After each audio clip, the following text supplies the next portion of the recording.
जी हाँ दोस्तों, अकबर और बीरबल की कहानियाँ तो आप लोग बहुत सुने होंगे। इसी कहानियों में से एक रोचक कहानी आपके लिए लेकर आ रहे हैं। बीरबल खरीद लिए जाते हैं। जी हाँ दोस्तों, बताइए, बीरबल खरीद लिए जाते हैं जो अकबर के 9 रत्नों में से एक रत्न माने जाते हैं। अकबर बीरबल पर बहुत ही भरोसा करते हैं और पूरे राज्य की दिमाग और बुद्धि से चलाने वाले बीरबल के पास ही वो दिमाग है जिस पे अकबर अपना राज करते हैं। जी हाँ दोस्तों, आइए आपको सुनाते हैं कि बीरबल कैसे खरीद लिए जाते हैं। एक समय की बात है जब हर रोज की तरह राजा अकबर की सभा लगी हुई थी। सभा खत्म होने वाली ही थी कि उन्हें एक बहुत बड़ा तोहफा अचानक से मिला। उनका तोहफा ये था कि उनके प्रिय मित्र जो दूसरे राज्य के बहुत बड़े राजा और बहुत धनवान थे, उनसे मिलने के लिए आए। अकबर बहुत खुश हुए। उनकी खुशी का कोई ठिकाना नहीं था। अकबर उनसे बहुत बड़ी ही खुशी से गले लगे और उनकी सेवा करने के लिए अपने नौकरों से कहा।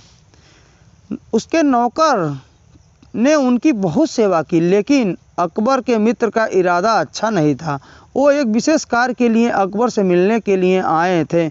जब अकबर बहुत ही खुश होते हैं तो उनका मित्र कहता है, महाराज मुझे आपसे कुछ चीज़ें खरीदनी है। अकबर कहते हैं, अरे आप बोलिए तो, आपको क्या चीज़ चाहिए? आप जो भी चीज़ मुझसे मांगेंगे मैं आपको दूंगा, पर वो चीज़ मेरे पास होनी चाहिए। अकबर के मित्र ने कहा, हाँ आपके पास वो चीज़ है, पर आप मुझसे वादा कीजिए कि वो चीज़ मैं आपसे मांगूंगा, उसके लिए आप मुझे मना नहीं करेंगे। अकबर ने सोचा, अगर मैंने अपने मित्र को उसके द्वारा मांगी गई चीज़ से मना किया तो उसका असर हमारी दोस्ती पर पड़ेगा। अकबर ने कहा, हाँ आप जो मांगेंगे मैं आपको ज़रूर दूंगा। अकबर के मित्र ने जो मांगा वह सुनकर अकबर सन्न हो गए और सोचने लगे कि मैंने अगर इन्हें यह नहीं दिया तो मेरी मित्रता खतरे में पड़ जाएगी, और अगर दे दिया तो राज्य खतरे में पड़ जाएगा। अकबर के मित्र ने जो मांगा था वह था अकबर के 9 रत्नों में से एक रत्न बीरबल, क्योंकि बीरबल ने अपनी बुद्धि से राज्य के विस्तार में बहुत बड़ी भागीदारी थी और हर एक मुश्किल को बड़ी ही आसानी से हल करते थे। अकबर के मित्र को बीरबल बहुत ही पसंद थे। उसकी बुद्धि खरीदनी थी। अकबर ने यह बात जानकर बीरबल को बता दी और कहा, बीरबल हमें माफ़ कर देना, हमारा मित्र आपको खरीदना चाहता है और मैं उसे मना भी नहीं कर सकता। बीरबल बड़ी ही दुविधा में पड़ चुके थे। बीरबल पूरी रात न सो सके।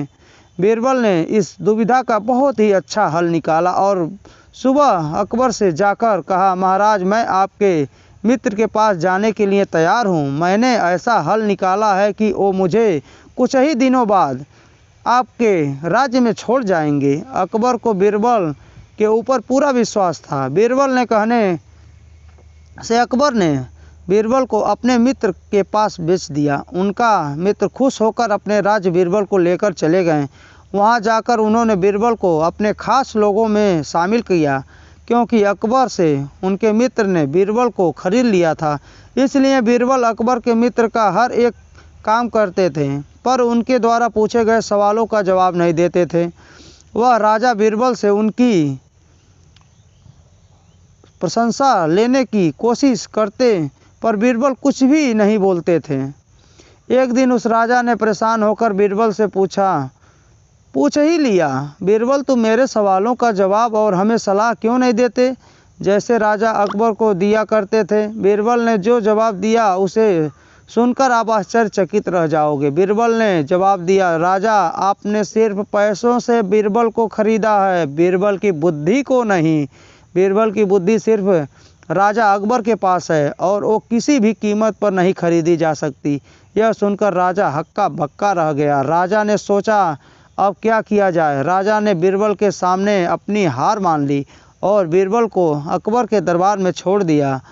अकबर बीरबल को देखकर बहुत ही खुश हुए और अकबर ने बीरबल से पूछा, ऐसा तुमने क्या किया कि इतने बुद्धिमान इंसान को खरीदने के बाद भी उन्होंने तुम्हें हमारे पास छोड़ दिया? बीरबल ने जवाब दिया, महाराज उन्होंने बीरबल को खरीदा था, बीरबल की बुद्धि को नहीं। बस महाराज अकबर सब समझ चुके थे कि बीरबल जैसे बुद्धिमान इंसान को हर किसी के बस की बात नहीं है झेलना। जी हाँ दोस्तों, हमारी कहानी आपको पसंद आई हो तो लाइक और सब्सक्राइब जरूर करिएगा, साथ ही साथ बेल आइकन का बटन दबाना मत भूलिएगा।